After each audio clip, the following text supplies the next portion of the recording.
যে সমস্ত কর্মীবৃন্দ এখানে আছে তাদের কাছে অনুরোধ, আপনারা আসন গ্রহণ করুন।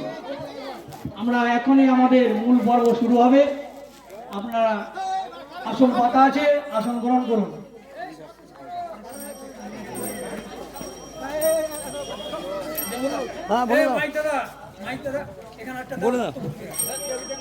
হ্যালো হ্যালো, বন্দে মাতরম, বন্দে মাতরম, বন্দে মাতরম, বন্দে মাতরম। আসন্ন লোকসভা কেন্দ্রে বিজেপি প্রার্থী অসীম সরকারকে বিপুল ভোটে জয়ী করুন, জয় করুন, জয় করুন। আসন্ন লোকসভা নির্বাচনে অসীম সরকারকে বিপুল ভোটে জয়ী করুন, জয় করুন, জয় করুন। বন্দে মাতরম, বন্দে মাতরম, বন্দে মাতরম, বন্দে মাতরম, বন্দে মাতরম, বন্দে মাতরম। মা বোনেদের বলে দিন, কতগুলো ভোট দেন। মা বোনেদের বলে দিন, কতগুলো ভোট দেন। খেতে খামারে বলে দিন, কতগুলো ভোট দেন। পাড়ায় পাড়ায় বলে দিন, কতগুলো ভোট দেন। ঘরে বাইরে বলে দিন, কতগুলো ভোট দেন। বন্দে মাতরম, বন্দে মাতরম, বন্দে মাতরম, বন্দে মাতরম। আসন্ন লোকসভা নির্বাচনে অসীম সরকারকে বিপুল ভোটে জয়ী করুন, জয় করুন, জয় করুন। আসন্ন লোকসভা ভোটে বিপুল ভোটে জয়ী করুন, জয় করুন, জয় করুন। বন্দে মাতরম, বন্দে মাতরম, বন্দে মাতরম, বন্দে মাতরম, বন্দে মাতরম, বন্দে মাতরম। পাড়ায় পাড়ায় বলে দিন, কতগুলো ছাপ দিন। মা বোনেদের বলে দিন, কতগুলো ছাপ দিন। সকাল সকাল ভোট দিন, কতগুলো ছাপ দিন। খেতে খামারে আওয়াজ দিন, কতগুলো ছাপ দিন। খেতে খামারে আওয়াজ দিন, কতগুলো ছাপ দিন। পাড়ায় পাড়ায় বলে দিন, কতগুলো ছাপ দিন। মা বোনেদের বলে দিন, কতগুলো ছাপ দিন। খেতে খামারে বলে দিন, কতগুলো ছাপ দিন। বন্দে মাতরম, বন্দে মাতরম, বন্দে মাতরম, বন্দে মাতরম, বন্দে মাতরম, বন্দে মাতরম। ভারত মাতা কি জয়, ভারত মাতা কি জয়, ভারত মাতা কি জয়, জয় জয় শ্রীরাম, জয় শ্রীরাম।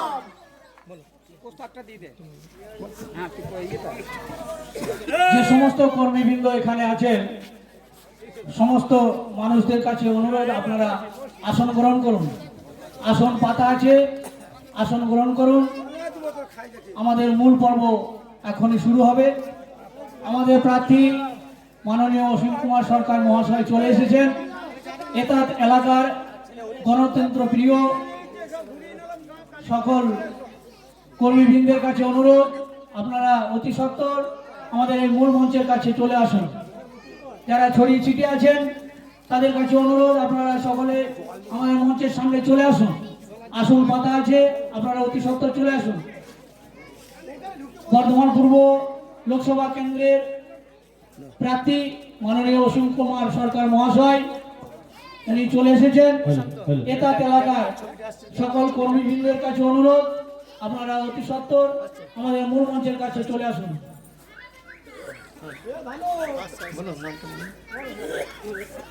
ঠিক ঠিক আজকে এই যে পথসভা, এই পথসভায় যে সমস্ত ভারতীয় জনতা পার্টির কার্যকর্তা কর্মীবৃন্দ এসেছেন তাদের কাছে অনুরোধ, আপনারা নির্দিষ্ট আসন পাতা আছে, আপনারা বসে পড়ুন।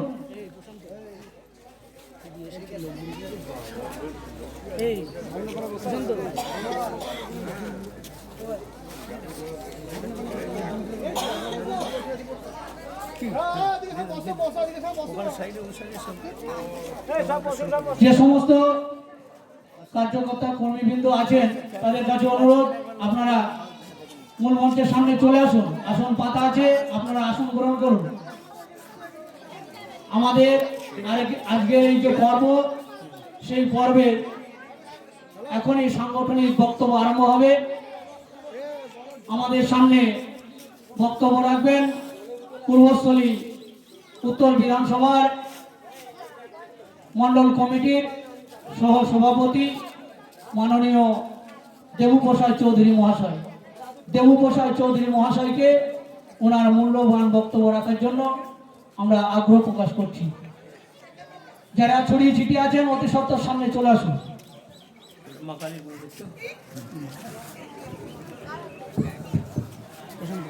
বামনপাড়া অঞ্চলে কালীতলা প্রাঙ্গণে ভারতীয় জনতা পার্টির উদ্যোগে আজকের এই যে সভা শুরু হতে চলেছে, ইতিমধ্যেই আমাদের বর্ধমান পূর্ব লোকসভা কেন্দ্রের যে প্রার্থী, রাষ্ট্রপতি পুরস্কার প্রাপ্ত বিখ্যাত কবিয়াল মাননীয় অসীম সরকার মহোদয় ইতিমধ্যেই আমাদের এই প্রোগ্রামে উপস্থিত হয়েছেন। এখানে মা কালীর মন্দিরে প্রণাম করার পর বামুনপাড়া গ্রামের আরও যে দেবস্থান আছে, মন্দির আছে, সেখানে উনি গেছেন মন্দির দর্শন করতে। ততক্ষণে আমরা সবার কাজ আমরা চালিয়ে যাচ্ছি।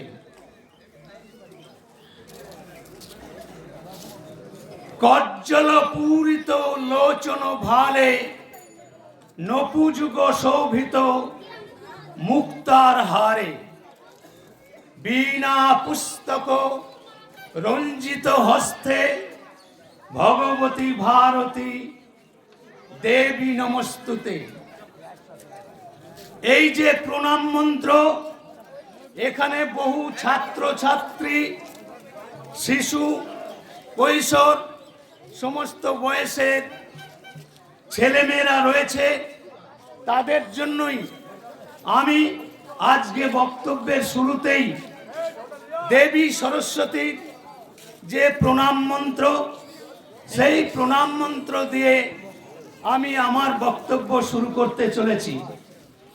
যেহেতু আজকে গোটা ভারতবর্ষব্যাপী আমাদের ভগবান শ্রী রামচন্দ্র তার বিগত 22শে জানুয়ারি ভব্য মন্দিরে প্রভু রামলালার মূর্তি প্রতিস্থাপন হয়েছে, যেটা সারা ভারতবর্ষ নয় গোটা পৃথিবীর কাছে একটা দৃষ্টান্ত স্বরূপ রামলালার প্রতিষ্ঠা হয়েছে, এ খবর আপনারা জানেন। তাই প্রভু রামচন্দ্রের স্মরণেও আমি প্রণাম মন্ত্র বলতে চাই।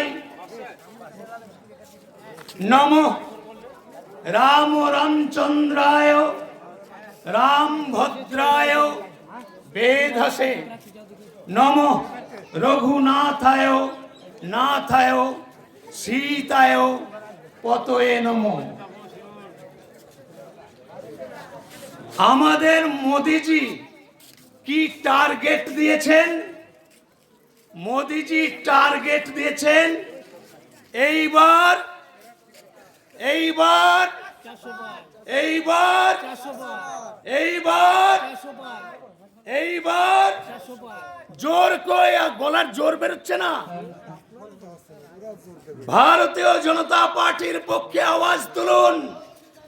বন্দে মাতরম, বন্দে মাতরম, বন্দে মাতরম, বন্দে মাতরম। বিজেপি জিন্দাবাদ, জিন্দাবাদ, জিন্দাবাদ, বিজেপি জিন্দাবাদ, জিন্দাবাদ, জিন্দাবাদ।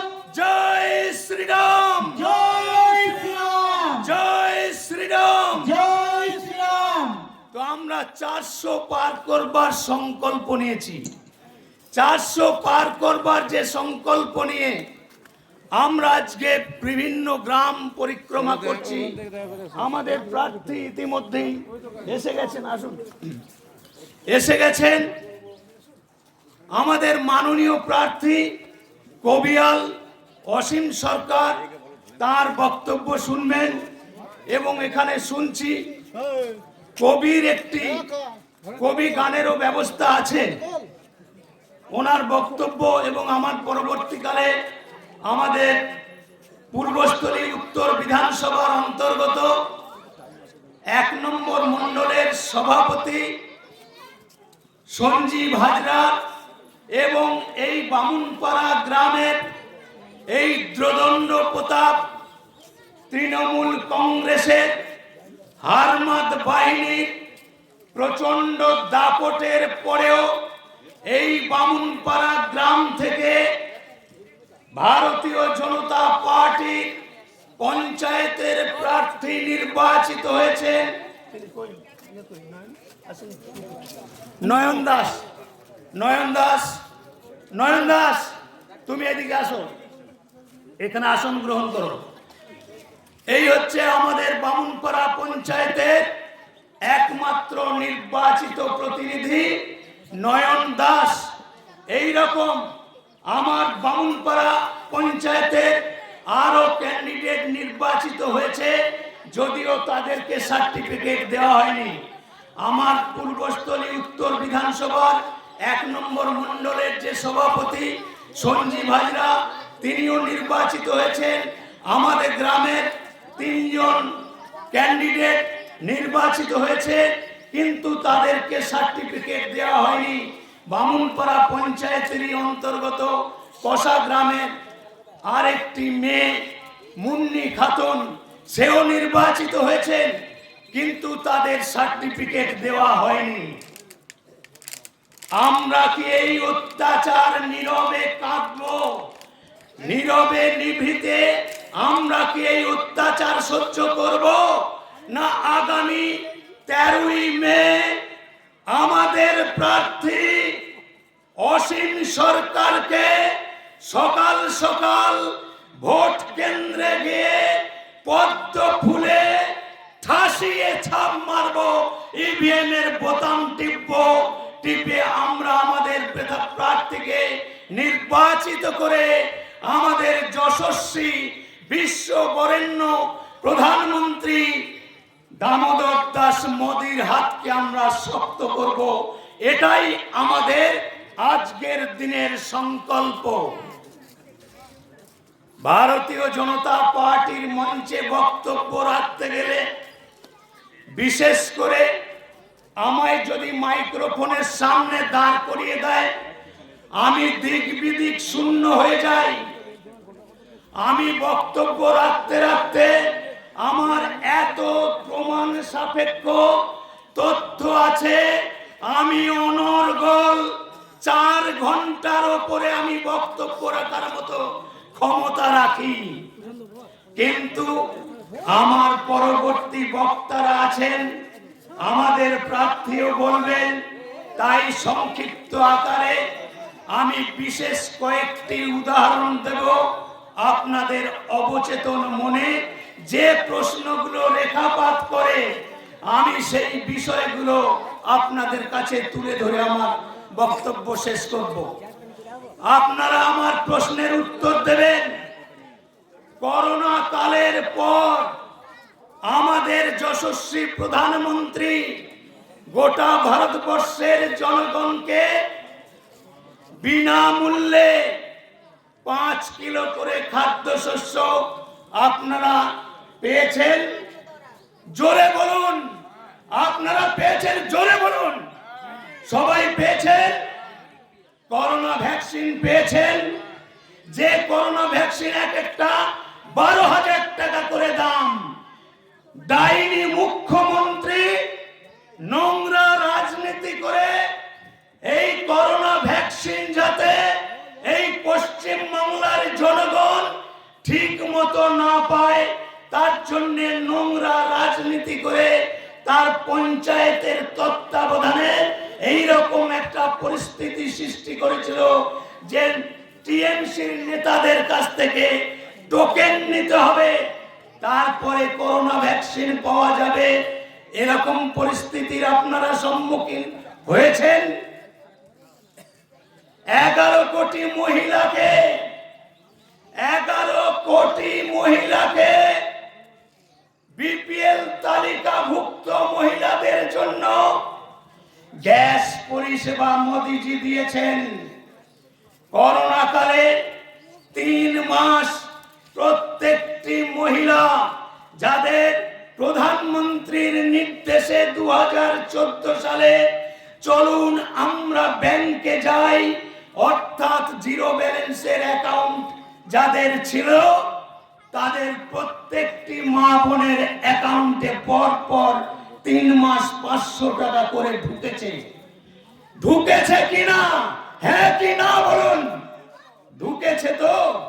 তাহলে আমার প্রধানমন্ত্রী গোটা ভারতবর্ষের প্রত্যেকটি শ্রেণীর মানুষের জন্য ইতিমধ্যে 130টার ওপরে জনমুখী যোজনা ঘোষণা করেছেন।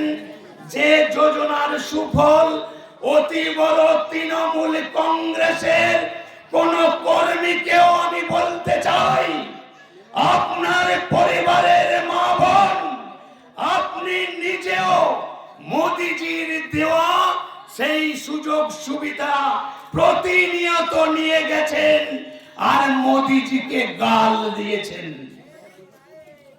আপনার দলের মুখ্যমন্ত্রী, বঙ্গেশ্বরী মাননীয় মুখ্যমন্ত্রী এমন কুরুচিপূর্ণ মন্তব্য একজন সংসদীয় গণতন্ত্রের রীতিনীতিতে তিনি একজন সাংবিধানিক প্রধান হিসেবে মুখ্যমন্ত্রীর দায়িত্ব পালন করার পরেও সাংবিধানিক পরিকাঠামোর মধ্যে ভারতবর্ষের প্রধানমন্ত্রীকে কেমন ভাবে সম্মান প্রদর্শন করতে হয়, তাকে কি ভাষায় কথা বলতে হয়, এই ডাইনি মুখ্যমন্ত্রী তার মস্তিষ্ক বিকৃতি হয়ে গেছে।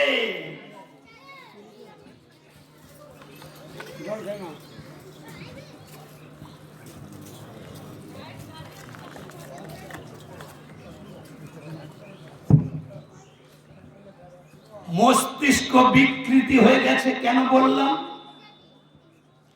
কদিন আগের ঘটনা বলছি, আরো অতীতের বহু ঘটনা আছে।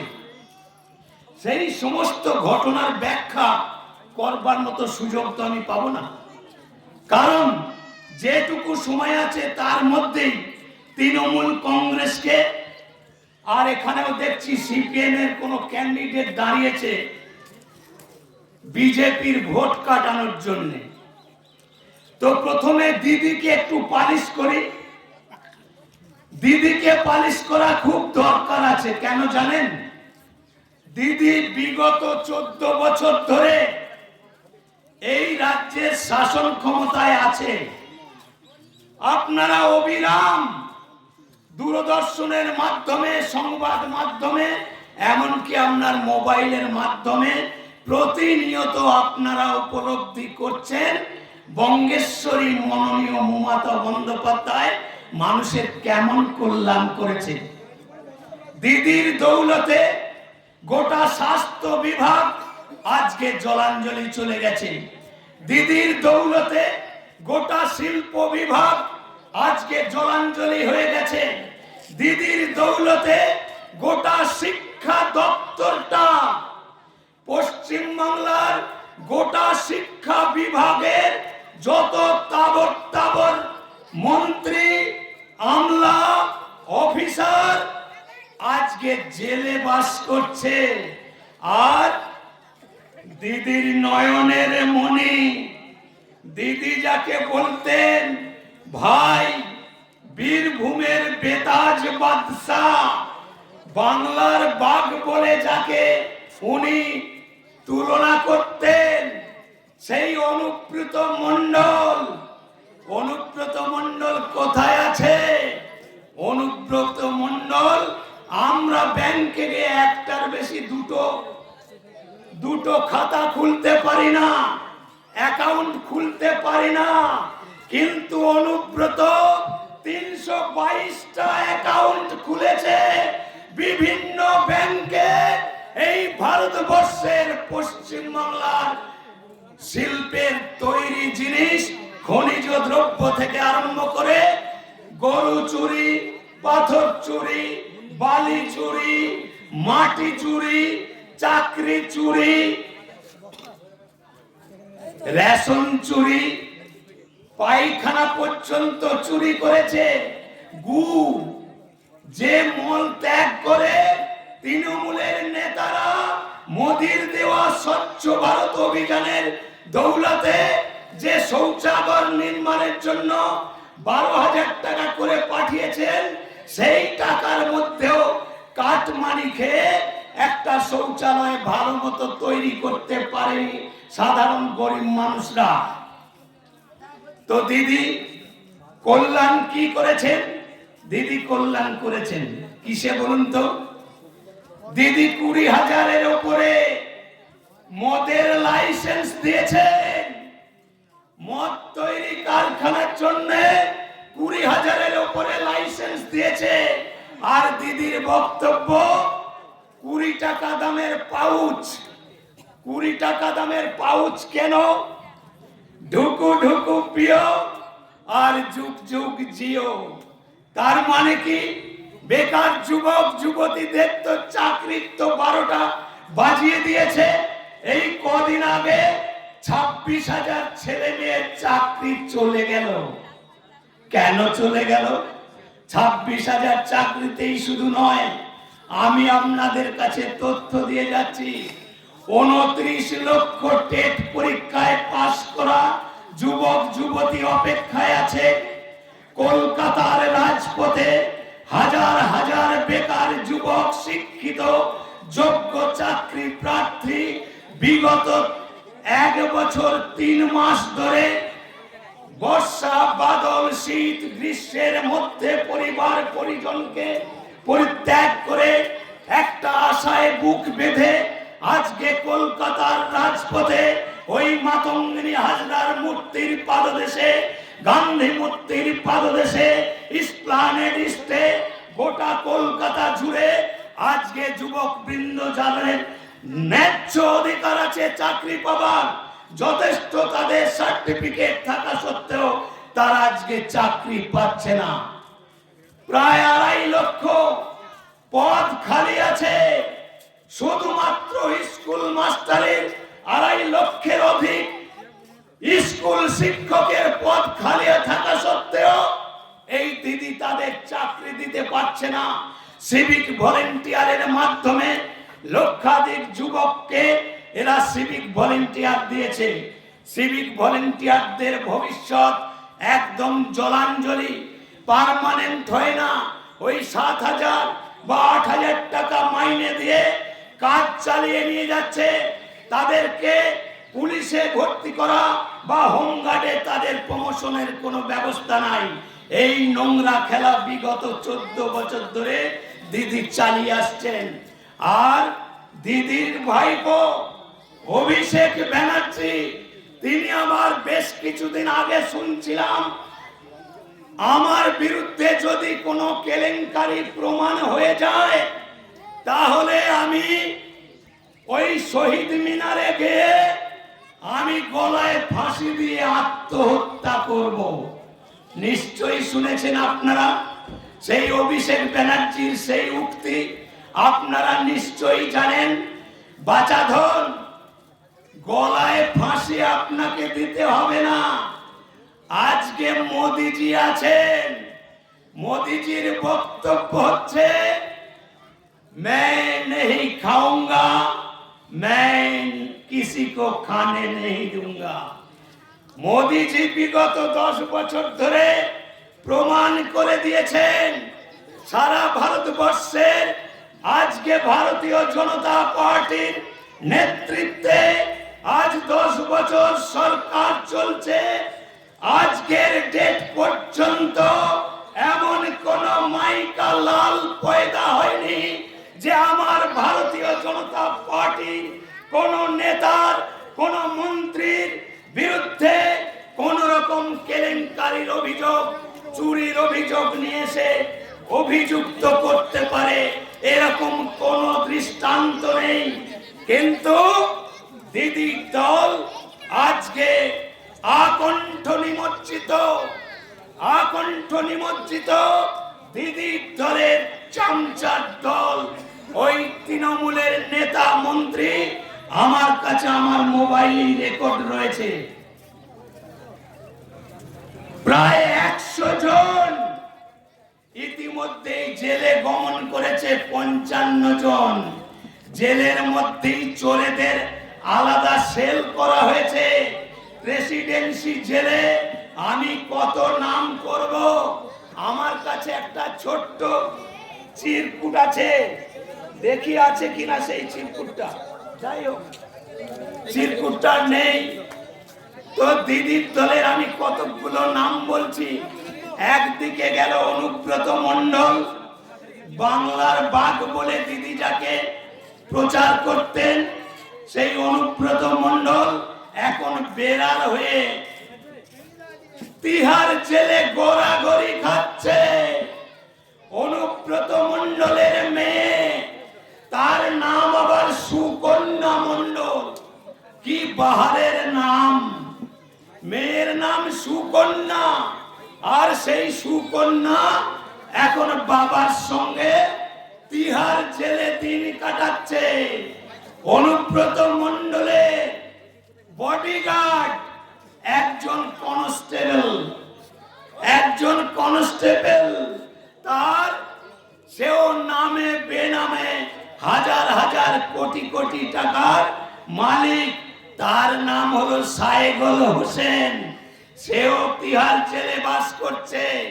আর পশ্চিম বাংলার মধ্যে প্রেসিডেন্সি জেলে দিদির খুব কাছের মানুষ, দিদি খুব স্নেহ করে বলতেন পার্থ চ্যাটার্জিকে, বেটা বুড়ো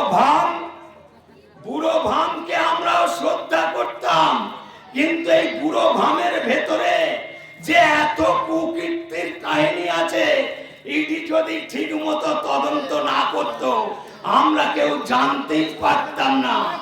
এই বুড়ো বয়সে প্রায় 65-70 বছর বয়স, তার এখন কচি কচি মেয়ের দরকার। পার্থ চ্যাটার্জির এখন কচি কচি মেয়ে ছেলে দরকার। আপা নাম শুনেছেন? আমার কাছে ছবি আছে। আপার ফ্ল্যাটে 51 কোটি টাকা নগদ টাকার বান্ডিল আপনারা নিশ্চয়ই নিজের চোখে দেখেছেন। তো সেই পার্থ চ্যাটার্জি পুরো ভাম শিক্ষামন্ত্রী ছিলেন, তিনি এখন প্রেসিডেন্সি জেলে। মানিক ভট্টাচার্য নদিয়া থেকে নির্বাচিত হয়েছিলেন এমএলএ। সাগর ছিচে রত্ন পেয়েছিলেন দিদি, সাগর ছিচে রত্ন পেয়েছিলেন মানিক ভট্টাচার্য। সব থেকে বড় ক্রিমিনাল হচ্ছে মানিক ভট্টাচার্য। সেই মানিক ভট্টাচার্যর সাহায্য নিয়ে এই চৌর্যবৃত্তি আগামী ভবিষ্যৎ প্রজন্মের ভবিষ্যৎটাকে জলাঞ্জলি দিয়ে এরা নোংরা রাজনীতির খেলা এরা খেলেছে।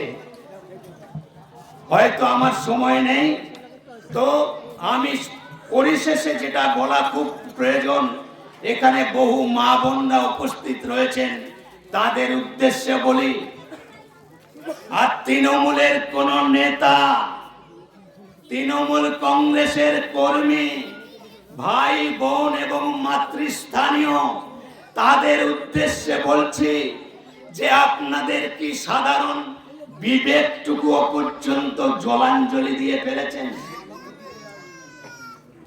আজকে সন্দেশখালীর ঘটনা,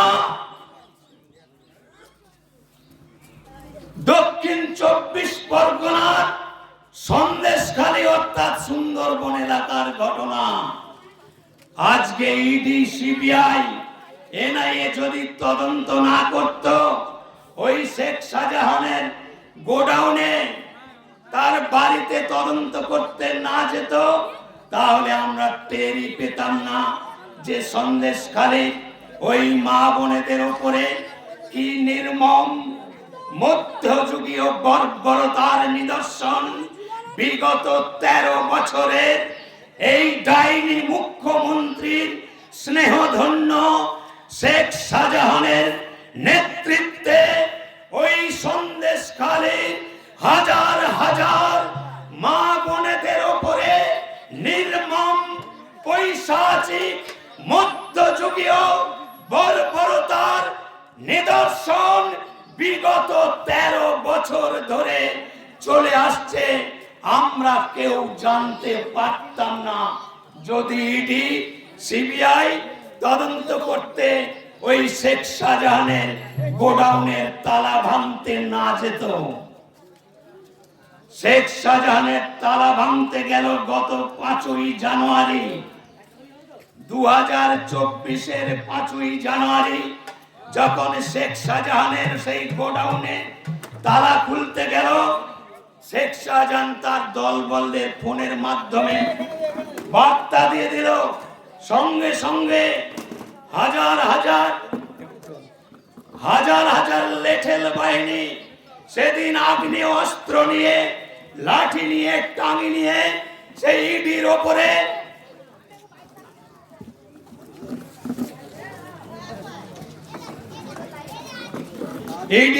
আক্রমণ চালালো, ইডির মাথা ফাটিয়ে দিল। তদন্তকারী অফিসাররা সেখান থেকে চলে যেতে বাধ্য হলো, কারণ তাদের প্রাণ সংশয় ছিল। তারা চলে গেছে, কিন্তু মিডিয়ার মাধ্যমে ততক্ষণে প্রচার হয়ে গেছে। আর ওই যে সন্দেশখালীর মাতৃশক্তি দেবী দুর্গা বাহিনী মা বোনেরা সেদিন রেখা পাত্রর নেতৃত্বে যে বিশাল আন্দোলনকে সংগঠিত করে সন্দেশখালীর মায়েদেরকে দেবী দুর্গার রূপ নিতে বাধ্য করেছিল শেখ শাহজাহান। ঝেঁটা নিয়ে, লাঠি নিয়ে, খুন্তি নিয়ে সেদিন শেখ শাহজাহানের বাহিনীকে আর 5টা পুলিশ, দিদির 5টা পুলিশ তাদের মদতে যে অত্যাচার করে গেছে, তাদেরকে পর্যন্ত ওই দুর্গা বাহিনী যেভাবে তাড়া করেছিল, বুক চিতিয়ে লড়াই করেছিল। আপনারা রেখা পাত্রের সেই দেবী দুর্গার রূপ আপনারা দেখেছেন, পুলিশকে কেমন ভাবে প্রতিহত করবার জন্য কিভাবে, কি ভাষায় সেই পুলিশদেরকে আক্রমণ করেছিল রেখা পাত্র। আজ তাদের সেই গণ আন্দোলনকে আমাদের ভারতীয় জনতা পার্টির কর্ণধার পশ্চিমবঙ্গ রাজ্য বিধানসভার বিরোধী দলনেতা, আজ তাকেও আমি বাংলা বাঘ বলে মনে করি। শুভেন্দু অধিকারী বাংলার বাঘের মতো বজ্র কঠিন কণ্ঠে উচ্চারিত করে সেই দুর্গা বাহিনীর পাশে গিয়ে দাঁড়িয়েছে। আর অনেক বিজেপি কার্যকর্তা সন্দেশখালীর মাটিতে সেদিন আছড়ে পড়েছিল। আর তারই প্রতিফল ঘটেছে, শেখ শাহজাহান আজকে জেলে গেছে। ইডি তদন্তকারী সংস্থার কাছে ডাক করলো, সেখানে শেখ শাহজাহানকে নিয়ে দিদি নাটক করলো। দীর্ঘ 56 দিন তাকে আত্মগোপন করে লুকিয়ে রাখা হয়েছিল। বহু মিডিয়া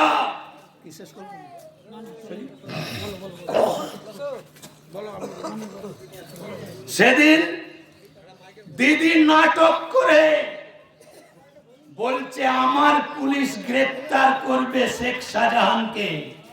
56 দিন শেখ শাহজাহানকে, তার লেটেল বাহিনীকে আড়াল করে লুকিয়ে রেখেছিল। ইডি কি জিনিস তা তো আপনি জানেন না। ইডি, সিবিআই, এনআইএ, এনএসসি, এই যে কেন্দ্রীয় সংস্থার যে তদন্তকারী টিম, এই ইডির এমন ক্ষমতা আছে, আপনি পাতালে ঢুকে থাকলে আপনাকে পাতাল থেকে চুলের মুঠি ধরে তুলে নিয়ে এসে আপনাকে কাঠ গড়ায় দাঁড় করিয়ে দেবে। তার নাম ইডি, তার নাম সিবিআই। যখন ইডির ওপরে এই অত্যাচারের কাহিনী গোটা দিল্লি, গোটা ভারতবর্ষের মিডিয়া কুলের কাছে, গোটা পৃথিবী পর্যন্ত সন্দেশখালীর ঘটনা আকাশ বাতাস মুখরিত করে সেদিন গোটা মিডিয়া কুল সন্দেশখালীর ঘটনাকে এমন ভাবে হাইলাইট করেছে, কেন্দ্রীয় তদন্তকারী সংস্থার ইডির হেডকোয়ার্টার, সিবিআই এর হেডকোয়ার্টার আমাদের পশ্চিমবাংলার হাইকোর্টের যে বিচারপতি আপনাদের স্মরণ করিয়ে দিতে চাই, আমাদের কলকাতা হাইকোর্টে যে অভিজিৎ গাঙ্গুলি একজন বিচারপতি, তাকেও আমি শত কোটি প্রণাম জানাই। অভিজিৎ গাঙ্গুলি তিনিও ভগবানের আরেকটি রূপ। আর আরেকজন বিচারপতি অমৃতা সিং দেবী দুর্গার রূপ ধারণ করে এই তদন্ত প্রক্রিয়া মাঝখানে এটি একটু ঢিলেমি দিয়েছিল। আর যেই ঢিলেমি দিয়েছে, এই তৃণমূলের পাঁচটা মার্ক্সবাদী কমিউনিস্ট পার্টির নেতা আর কংগ্রেসের কিছু দালাল, তারা মাঠে নেমে পড়েছিল আর বিজেপিকে কলঙ্কিত করবার জন্য ইডির সিবিআই এর ভাবমূর্তি নষ্ট করবার জন্য এরা বলল যে দিদির সঙ্গে দাদার নাকি সেটিং আছে, মোদিজির সঙ্গে দিদির নাকি সেটিং আছে। এই বেঈমানগুলো সেদিন ক্রমাগত প্রচার করে বেরিয়েছিল। এই মূর্খ নন্দন মার্ক্সবাদী কমিউনিস্ট পার্টির কোন নেতার কানে আমার এই কণ্ঠস্বর যদি তার কানে পৌঁছায়, আমি সেই নেতাকে জিজ্ঞেস করছি, দিদি আর মোদি যদি সেটিং করত, তাহলে প্রেসিডেন্সি জেলে আজকে 100-র উপরে তৃণমূলের বাঘা বাঘা দামরা গুলো আজকে জেল খাটছে কেন? তিহার জেলে অনুব্রত পচে মরছে। আপনাদের দরদ থাকলে ছাড়িয়ে নিয়ে এসে বাপের বেটার মতো পরিচয়টা দিন, বার করে নিয়ে আসুন। সেটিং পিছনে দিয়ে দেবে আপনাদের। সেটিং কাকে বলে? মোদিজি পিছনে দিয়ে দেবে। আছলা বাঁশ তৈরি থাকুন। আর এই নির্বাচনে দিদির পাঁচাটা কুত্তা কতগুলো মিডিয়া আছে, আমি নাম করেই বলছি। সেই মিডিয়া এবিপি আনন্দ পাকিস্তানের দালাল। আমি নাম করে বলি, কলকাতায় এবিপি আনন্দের অফিসের সামনে আমি পৌরসভা নির্বাচনে বক্তব্য রাখতে গিয়ে আমি ঠিক এই ভাষা প্রয়োগ করে বলেছিলাম, এবিপি আনন্দ হচ্ছে চীনের দালাল, পাকিস্তানের দালাল। আর বিজেপি কি করে সর্বনাশ করা যায় তার চিন্তা ক্রমাগত করে যায়। অ্যান্টি বিজেপি প্রচার অবিরাম তারা করে যায়। তার প্রমাণ আপনাদের সামনে আমি এখনই দিচ্ছি। দিদির কোলের ছেলে নিউজ 18 দিদির নবান্ন থেকে লক্ষ লক্ষ কোটি কোটি টাকা নিয়ে বিজেপির গোষ্ঠীর পিন্নি চটকাচ্ছে আর বিজ্ঞাপন নিচ্ছে। সেই নিউজ 18 এর মতো বলবো, সেই নিউজ 18 হচ্ছে দিদির কোলের ছেলে। তিনিও সমীক্ষায় দেখিয়েছেন এই লোকসভা নির্বাচনে বিজেপি 25টা আসন পাবে। আমরা বলিনি, মিডিয়া বলছে। দিদি আমাদের মাননীয় প্রার্থী, রাষ্ট্রপতি পুরস্কার প্রাপ্ত, রাষ্ট্রীয় পুরস্কার প্রাপ্ত আমাদের প্রার্থী মাননীয় অসীম সরকার মহাশয় আমাদের মধ্যে ওনার জন্য ভারত মাতা কি, ভারত মাতা কি, জয় শ্রীরাম, জয় শ্রীরাম। অসীম সরকার স্বাগতম, স্বাগতম, স্বাগতম। অসীম সরকার স্বাগতম, আমি ক্ষমা চেয়ে অসীম নিচ্ছি। সরকার स्वागतम আমি আমাদের শ্রদ্ধেয় দাদার भारतीय কাছ থেকে जनता पार्टी विरोध मोदी जी जिंदाबाद আমি ক্ষমা চেয়ে নিয়ে আমি যে বক্তব্য রাখছিলাম সেইটা অন্তত শেষ করার অনুমতি চেয়ে নিয়ে আমি বক্তব্যটা শেষ করব।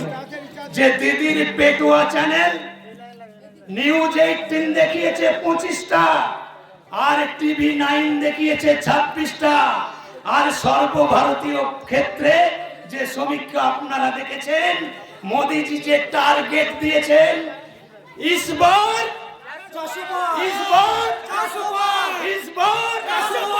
এইবার চোর ধরো, চোর ধরো, চোর ধরো। জয় শ্রীরাম, ভারত মাতা কি জয়। जय श्री राम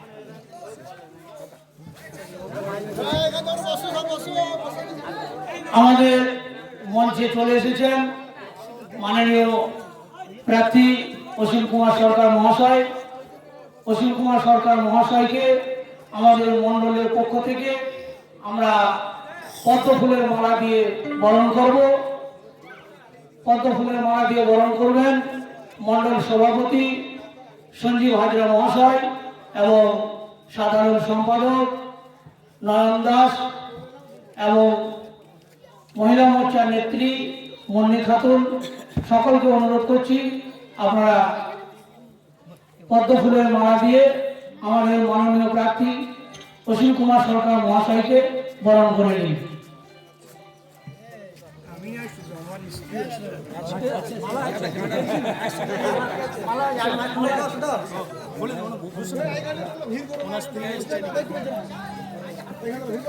ভারত মাতা কি, ভারত মাতা কি, বন্দে মাতরম, বন্দে মাতরম। বর্ধমান পূর্ব লোকসভা কেন্দ্রের প্রার্থী মাননীয় অসীম কুমার মহাশয়কে পদ্ম ফুল চিহ্নে, মাননীয় বিজেপি প্রার্থী অসীম কুমার সরকার মহাশয়কে পদ্ম ফুল চিহ্নে। বিজেপি বিজেপি বিজেপি বিজেপি জয় শ্রীরাম, জয় জয় শ্রীরাম।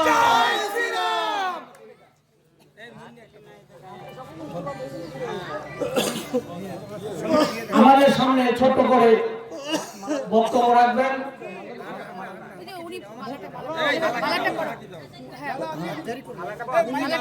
মহিলা মোর্চার নেত্রী মন্নি খাতুন মহাশয়া পুষ্পস্তবক দিয়ে বরণ করলেন।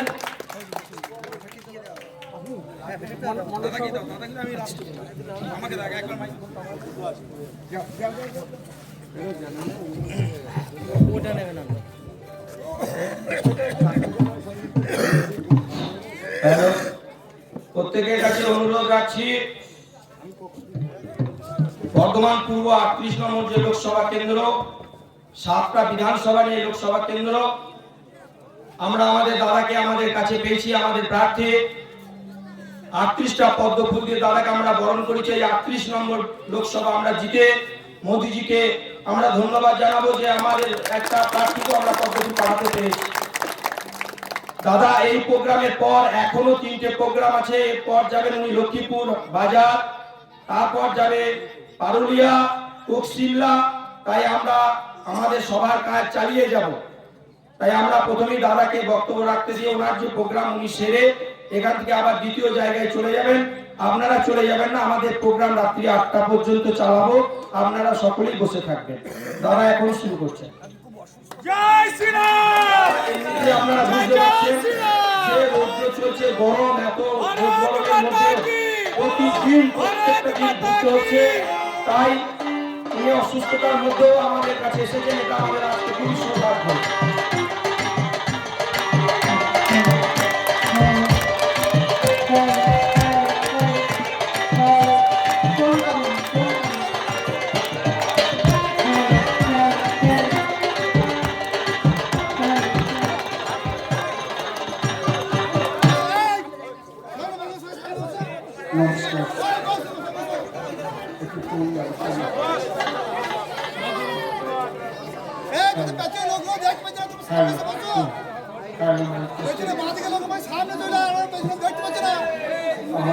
গতদিন আমার কথাটা বন্ধ হয়েছিল, আজকে একটু কথা বলতে পারছি।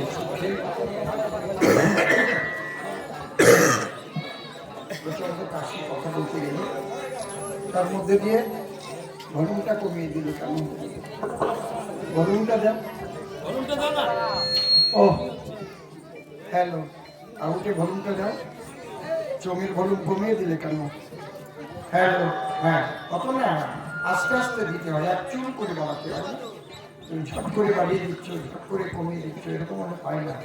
Hello, hello, mic testing, check, একটু বাড়বে, check, check, hello, check, hello, check, একটু টোন দাও, চেক, হ্যাঁ, আর একটু ভলিউম দাও, স্লাইড, চেক, চেক, হ্যাঁ,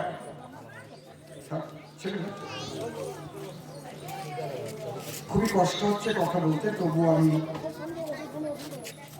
সকালের প্রোগ্রামগুলো সব ক্যান্সেল করেছি বাধ্য হয়ে।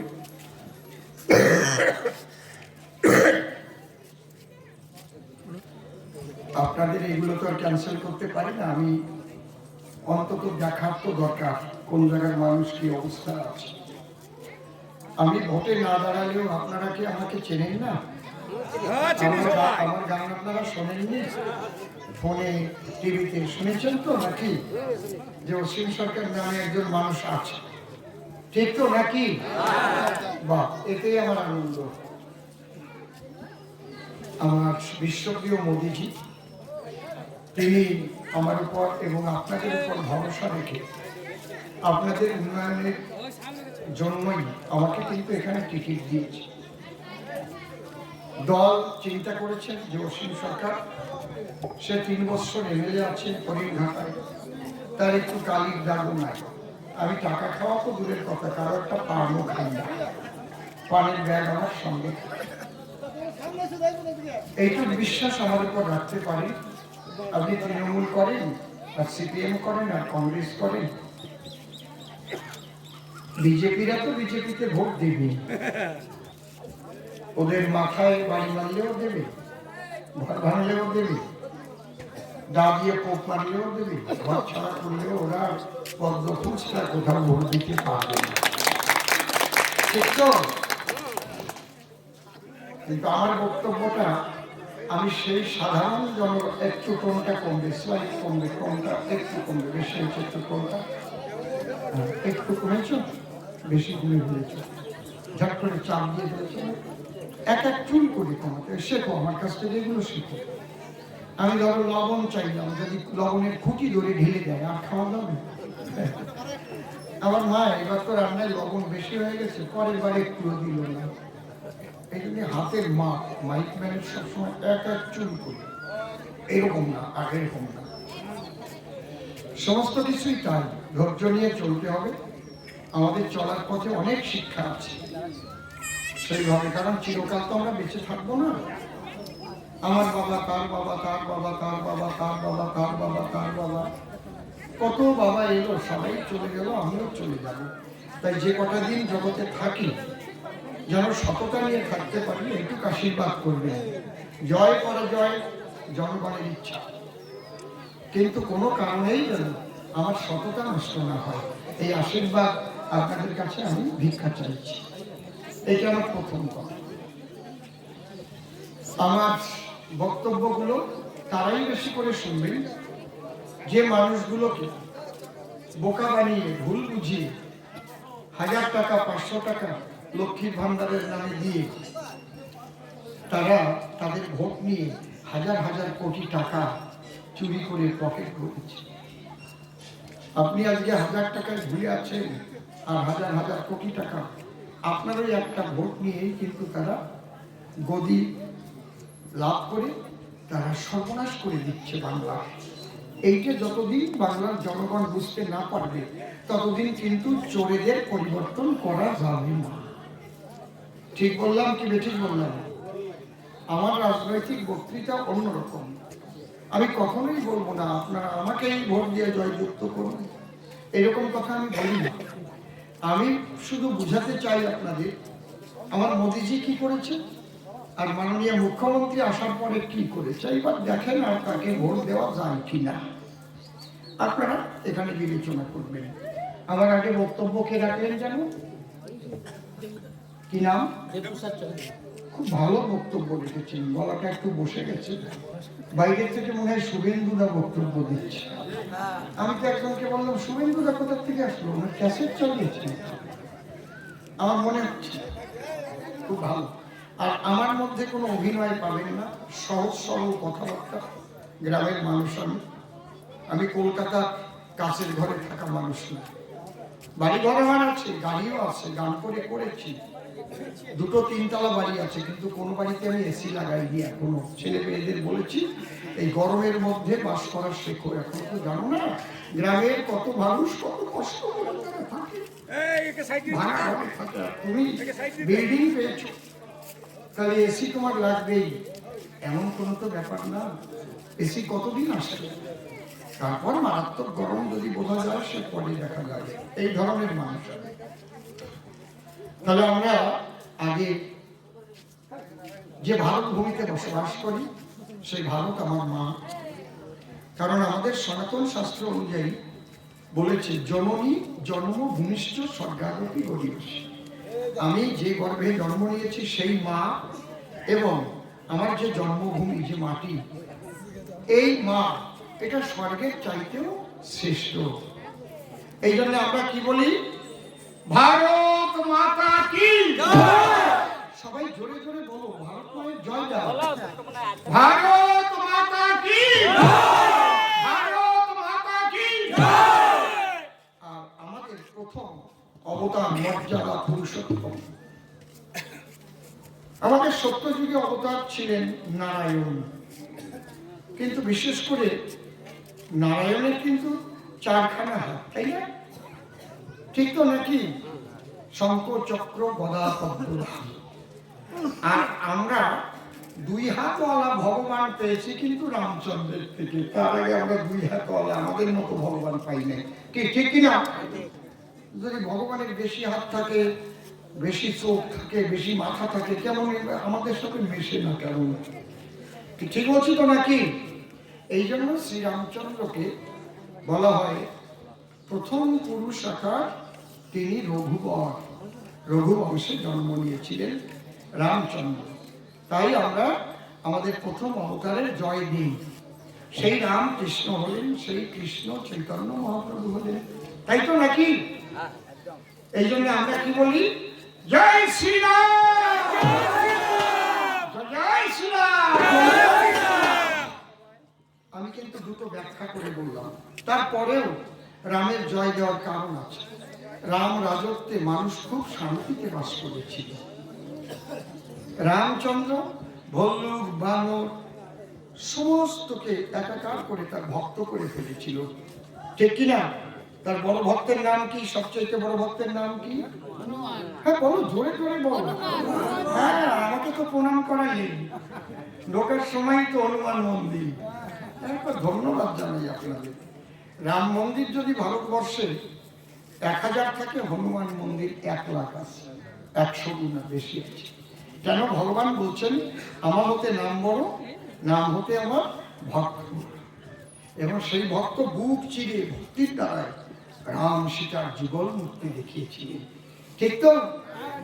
তাহলে ভাবুন, এই জন্যে আমরা হনুমান চালিসা পড়ি, হনুমানের জয় দেই, রামের জয় দেই। রাম রাজত্বে মানুষ খুব শান্তিতে বসবাস করত, একেবারে উচ্চতলা থেকে নিম্নতলা পর্যন্ত। রামচন্দ্র অন্যায়ের বিরুদ্ধে যুদ্ধ করেছে, ঠিক আছে তো? আর আমাদের এই বাংলায় একটা দল আছে, আঞ্চলিক দল, যাকে বলে আঞ্চলিক দল। মানে একটা অঞ্চলে যাদের প্রভাব, অঞ্চল ভিত্তিক। আর আপনারা কোন দল করেন? সারা পৃথিবী জুড়ে যার প্রভাব, ভারতীয় জনতা পার্টি, আমার মোদীজি, বিশ্বপ্রিয় মোদীজি। এটা বুকটা ফুলে ওঠে, যেমন না? ঠিক কিনা? জয় শ্রীরাম। তৃণমূলের কেউ আমেরিকায় গিয়ে বলুক তো আমি তৃণমূলের নেতা, কেউ শুনবে তার কথা? কিন্তু ভারতীয় জনতা পার্টির কেউ যখন যায় না, ও সর্বনাশ। মোদিজি, এটা আলাদা ব্যাপার। তার কারণ আছে, এমনি না। আরে মানুষ 4টে গুণের জন্য মানুষের কাছে পরিচিত হয়, বেঁচে থাকে। সাম, দান, ভেদ, দ্বন্দ্ব। সাম মানে সবাইকে সমানভাবে ভালোবাসা। আমার কথাগুলো ভালো করে শুনুন, তাহলে আপনাদের কল্যাণ হবে, মঙ্গল হবে, মনে থাকবে। সমানভাবে ভালোবাসা। ব্রাহ্মণ, ক্ষত্রিয়, বৈশ্য, শূদ্র, হাড়ি, মুচি, ডোম, চন্ডাল, বান্দর, হনুমান, যা আছে এই সমানভাবে ভালোবেসেছে কে? তার নাম কি? রামচন্দ্র। দেখেছেন ব্যাপারটা কি? বাবা গো, যদি কেউ বড় দানবীর হয় তাহলে সে কিন্তু জগতে মানুষের কাছে চিরস্থায়ী থাকে। যেমন দানবীর হরিশ্চন্দ্র, দাতা কর্ণ, কি যে দুটো নাম বললাম ঠিক বলছি তো নাকি? এই গ্রামে যদি এমন একজন মানুষ বাস করে যার অনেক টাকা আছে, গরিব মানুষ বিপদে পড়লেই সে কিন্তু তার কাছে গিয়ে দাঁড়ায়। কারো মেয়ে বিয়ে হলে 50,000 লাগলে দেয়, কেউ না খেয়ে থাকলে সেখানে তাকে গিয়ে খাবার কিনে দেয়, কোথাও কীর্তনাদি হলে, অনুষ্ঠান হলে সে সবচাইতে বেশি টাকা দেয়। তাই সেই লোকটা মারা গেলে কিন্তু সবাই কাঁদে, ওই মানুষটা নাই গো, ওই মানুষটা থাকলে আমাদের এই বিপদটা হতো না। ঠিক বলছি কি? সামদান। আর এক ধরনের মানুষ আছে ভেদ, শুধু ভেদ বুদ্ধি করে, সবাই একসঙ্গে মিলেমিশে থাকতে চায় আর শুধু কুটবুদ্ধি দিয়ে দুই ভাগ করে রাখে। আছে না সমাজে? আছে কি না? দেখবেন আপনারা যখন ভালো ভালো কথা বলবেন, মাঝখানে একজন চার দোকানে এসে হাজির হবে একদম, আচ্ছা চুপ চুপ করবো, আমার জানা আছে, তোমার মোদিজি আমার জানা আছে, বুঝেছো? আছে না? দেখেন ওখানে এসে ঝামেলা পাকাবে। এইগুলো ওরে কয় নারদ মার্কা মানুষ। এই নারদ ছিল দেবতাদের মধ্যে ওই ঝামেলা পাকান কয়েকজন ভক্ত। সাম, দান, ভেদ আর দ্বন্দ্ব, বড় বড় লাঠিয়ার, বড় বড় সৈনিক, তাদের কিন্তু মানুষ মনে রাখে। জেন চৌধুরী যখন পাকিস্তানের সঙ্গে যুদ্ধ হয়েছিল 1965 সালে, আমেরিকা পাকিস্তানকে ট্যাঙ্ক দিয়েছিল, তখন আমরা ট্যাঙ্ক দেখিও নাই। ভারত ট্যাঙ্ক জলের উপর দিয়ে চলতে পারে, জঙ্গল কেটে এগিয়ে যায়, ওই চাকা যে চেন, মারাত্মক ব্যাপার, বুঝতে পারছেন? ভারত চিন্তায় পড়ে গেল। তখন জেন চৌধুরী বলেছিল, চিন্তার কোনো কারণ নেই, একটা সিগারেট খেতে যত সময় লাগবে তত সময়ের মধ্যে ওই ট্যাঙ্ক আমি ধ্বংস করে দেব। তখন মাইন ফিট করে রাখলো, মাইন। বুঝতে পারছেন কি বলছি? আমেরিকা অবাক হয়ে গেল, ট্যাঙ্কগুলো উড়ে উড়ে যেতে লাগলো, সব বাস করে। শুধু শুধু ভারত জয়লাভ করেছিল, এই মানুষগুলো আমাদের কাছে অমর হয়ে আছে। মাতঙ্গিনী হাজরা গুলিতে বুক তার করে দিয়েছিল ঝাঁঝরা, তবুও বন্দে মাতরম সে বলে ছেড়েছে। ক্ষুদিরাম, বিনয়, বাদল, দীনেশ, মাস্টারদা, সূর্য সেন, বাঘা, জ্যোতি, এদের মানুষ বলে না। শক্তিশালী, তবে শক্তিটা যেন সৎ পথে ব্যয় হয়। আমার শক্তি থাকলেও আমি ভোটের সময় ভোট লুট করলাম, পিস্তল দেখাই, ও সারা হচ্ছে জানোয়ারের চাইতে খারাপ। ঠিক বলছি তো নাকি? সিধু কানুন, শক্তিটা যেন সৎ পথে ব্যয় হয়। তুমি বুঝতে পারছেন? দেশের জন্য, মানুষের জন্য, তাহলে মানুষটাকে মনে রাখে। এই জন্য যে কথাগুলো আমি বলতে যাচ্ছি, আমাদের মুখ্যমন্ত্রী তিনি একটা ধ্বনি তুলেছেন। কি? আমরা বলি ভারত মাতা কি জয়, জয় শ্রীরাম। এই জয় শ্রীরাম বললে ওনার গালাগালি, আমাকে গালাগালি দিল কেন, আমাকে গালাগালি দিল কেন? সে কিন্তু বলেছে জয় শ্রীরাম, এটা গালাগালি। এখনো যে হিন্দু সমাজের মানুষ এই মাননীয় মুখ্যমন্ত্রী তৃণমূলে ভোট দেয়, আমার লজ্জা করে যে কি বুঝে ভোট দেয়। রাম নামে যার গালাগালি হয়, উনি কি বলে জয় বাংলা, কত বড় হ্যাংলা। তোমাদের জয় বাংলা ধ্বনিটা কে তুলেছিল গো? তোমরা বলি দাও দিন, কে জানো না? আরে বঙ্গবন্ধু শেখ মুজিবুর রহমান। তা তুমি ওখান থেকে হাওলাত করে নিয়ে আসবে কেন? ভারত মাতা কি জয় বলতে তোমার অসুবিধাটা কোথায়? কি ঠিক বললাম না বেঠিক বললাম?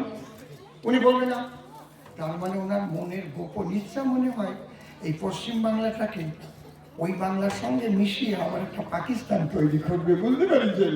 আমার মনে হচ্ছে, কারণ ওনার যে হাকিম সাহেব কলকাতা, ওনার পুরো নামটা তো আপনারা জানেন তো নাকি? উনি কিন্তু একদিন বলে ফেলেছিলেন যে কলকাতাকে মিনি পাকিস্তান বানিয়ে দেব, ঠিক কিনা? ঠিক বলছি তো? তাহলে ওনার উদ্দেশ্য খুব বেশি ভালো না। আমরা বলি ভারত মাতা কি জয়, আর উনি বলেন জয় বাংলা। যাক বলুক গিয়ে। এইবার আপনারা কাকে ভোট দিবেন? ভোটটা কাকে দেবেন? এই ভোটটা কিসের ভোট? এই ভোটটা কি অঞ্চল প্রধান তৈরি হবে নাকি? এই ভোটে কি মুখ্যমন্ত্রী তৈরি হবে? এই ভোট হবে প্রধানমন্ত্রী নির্বাচনের ভোট, ভারতকে শক্তিশালী করার ভোট। চীন যেন আমাদের উপর চোখ রাখাতে না পারে, পাকিস্তান যেন আমাদের উপর চোখ রাখাতে না পারে, ভারতের মানুষ যেন না খেয়ে না মরে, তাই তো?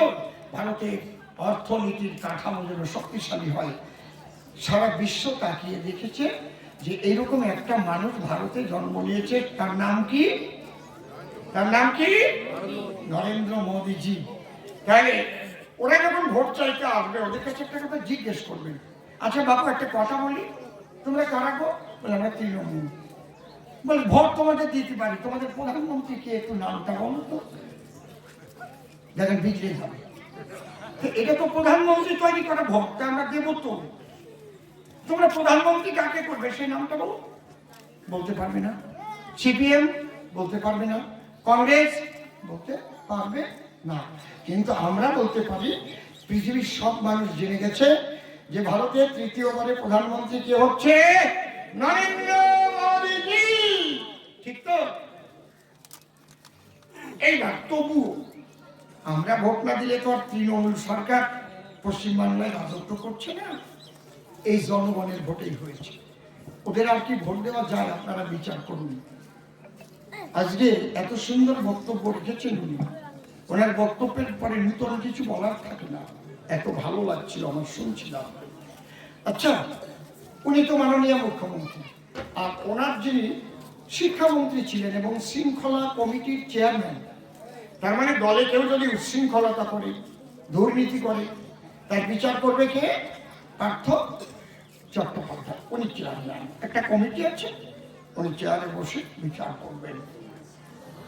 আমরা কেউ জানতাম যে ওই পার্থ চট্টোপাধ্যায় শৃঙ্খলা কমিটির চেয়ারম্যান, উনি যে তলে তলে অর্পিতার চেয়ারম্যান।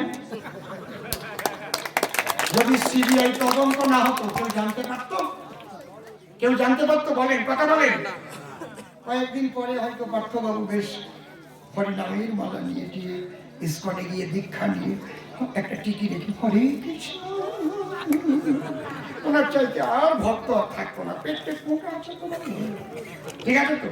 দাদার সঙ্গে তিলক কেটে মোটা তুলসীর মালা নিয়ে, তাহলে পার্থবাবুর মতো এইরকম বৈষ্ণব আর হয় না। বুঝতে পারছেন কি বলছি? তাই সিবিআই তদন্তটা কি মোদিজি দিয়েছে? কথা বলেন। ওরা কিন্তু আপনাদের ভুল বোঝাতে দেখেছেন, আমাদের সমস্ত বড় বড় মন্ত্রীদের ধরবার জন্য কেন্দ্রীয় সরকার সিবিআই ইডি পাঠিয়ে দিয়েছে। মোদিজি দিয়েছে? মোদিজির বাপের ক্ষমতা আছে সিবিআই পাঠানো? কোন প্রধানমন্ত্রী পারে? কোন মুখ্যমন্ত্রী পারে? কোর্টের নির্দেশে সিবিআই দিয়েছে। কোর্ট, কোন কোর্ট? যাকে বলে উচ্চ আদালত, হাইকোর্ট। কেন দিয়েছে? আর কেসটা কারা করেছিল? বিকাশ রঞ্জন ভট্টাচার্য। কেন? যে এই চাকরিতে দুর্নীতি হয়েছে। ও বাবা, কোর্ট যখন তদন্ত করতে লাগলো, দেখলো এই দুর্নীতি এ তো জাল ছড়িয়ে আছে গো। অনেক মন্ত্রী, অনেক আমলার সঙ্গে জড়িয়ে আছে। আজকে বাবা কথা বলো না, আমার কথাগুলো শোনো। আমি কথা বলতে কষ্ট হচ্ছে, তাও কত কথা বলছি। আমার কথার থেকে আপনারা কিছু পাচ্ছেন তো নাকি? নাকি আমি বানিয়ে বানিয়ে বলছি? না, একদম সলিড কথা।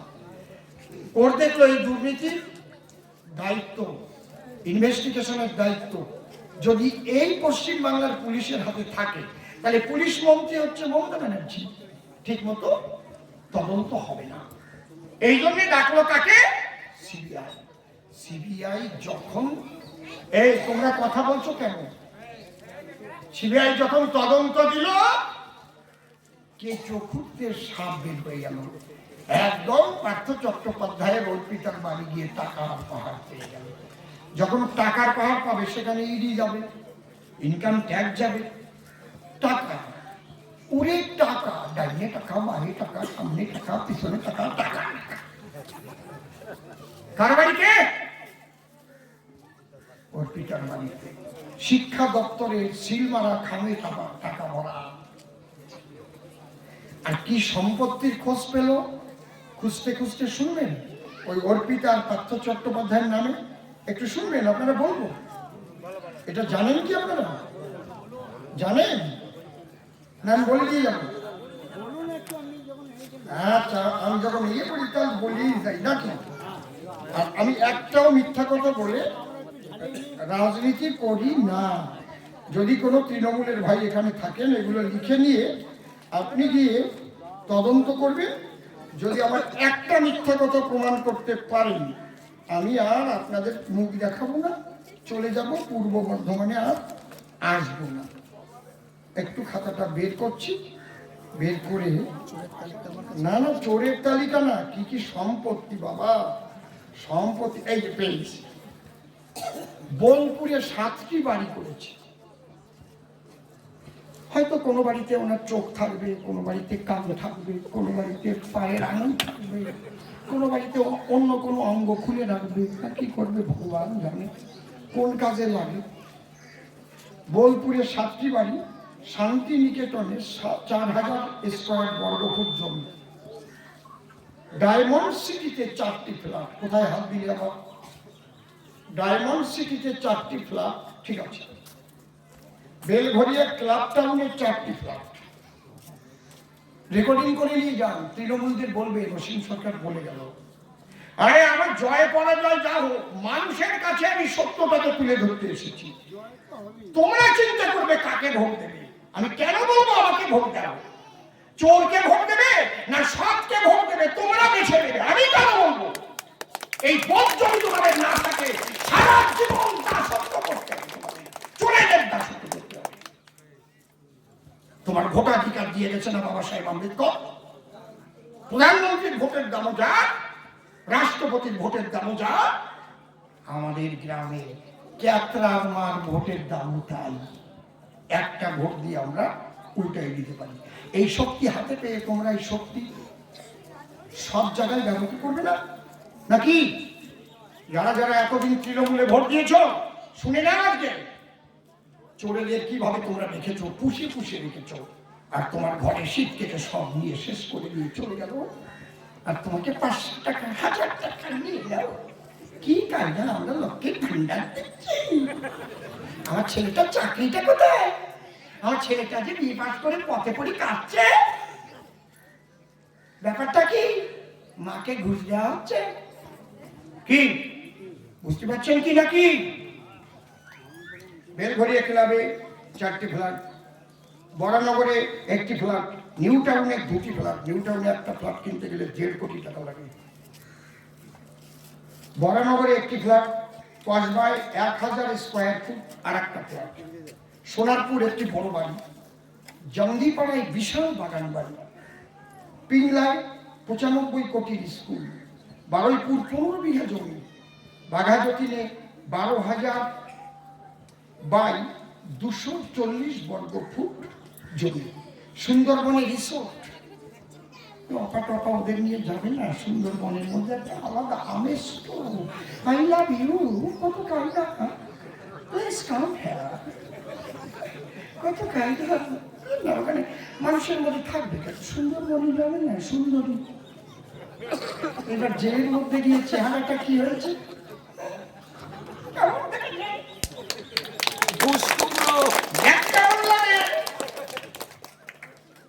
বলছি আপনাদের বাড়ির পাশে একজন আছে, যার বাড়ি আছে জেলের মধ্যে এখন আছে, যে সিবিআই ধরে আর অমনি হার্টবিট বেড়ে গেছে, হাঁটতে পারে না। কি হয়েছে প্রিয় বাবু? হাঁটতে পারে না, ধরে বসো। আর এতদিন বাড়ে বাচ্চা হ্যাঁ, যে মা বাবার নামটা ওখানে বসিয়ে দিয়েছ, মা বাবার কলঙ্ক হয়েছে না, উনি জানে যে আমার কলঙ্ক হবে আমার মা বাবার নামে, যদি কালো পাথর দিয়ে বসিয়ে দিয়েছে, দেখবেন কালো পাথরের নাম লেখা আছে। উনি জানে এই জ্যোতিপ্রিয় পণ্ডিত যে আমি এরকম অপরাধ করবো, জেলে যাবো, এই জন্য কালোর মধ্যে মা বাবার নামটা লিখে দিই। আমি খুব লক্ষ্য করে দেখে এসেছি, একদম ওই বাড়ি দেখে এসেছি তো কালো পাথর দেওয়া, জান দেখে আসুন কালো পাথর। হ্যাঁ, সাদা পাথর দিয়ে লিখতে হতো, তাহলে বুঝতাম উনি সাদা। কি প্রথম থেকেই উনি জানেন? শোনেন, ওনারা কি বলবো, উনি জ্যোতিপ্রিয়। জ্যোতিপ্রিয় অনেক বড় নাম। উনি হচ্ছেন রেশম চুরি প্রিয় বালু বাবু। বাহ, সুন্দরবনের রিসোর্ট, বানতলায় 10 বিঘা জমি, ঝাড়খণ্ডের 24 একর জমি, সিঙ্গুরের ফার্ম হাউস, সচিনেখালিতে রিসোর্ট। বাবা, নেল আর্ট স্টুডিও 3টি, 1,78,000 বর্গফুট জমি, পাপা ইউটিলিটি সার্ভিসেসের নামে 4টি প্লট, 31টি এলআইসি দুজনের নামে, এক একটা এলআইসি বাৎসরিক 1.5 কোটি 2 কোটি করে টাকা, মাদুরদহে 6টি ফ্ল্যাট। খাতা ভরে গেছে বলে লিখতে পারিনি, আরো আছে। ওনার বাপের টাকা না। আর আপনাদের কত দিয়েছে? মায়েদের 1,1200 দিয়ে আপনাদের শেষ করে দিচ্ছে, শেষ করে দিচ্ছে। কি আইন করেছে জানেন? আপনার ছেলে যদি হয়তো গরিব মানুষের ছেলে, ভর্তি করতে যাবেন তো আধার কার্ড লাগবে তো। যদি আধার কার্ডে দেখা যাচ্ছে যে 8 বছর বয়স হচ্ছে, তাহলে কোন ক্লাসে ভর্তি করতে হবে? 3,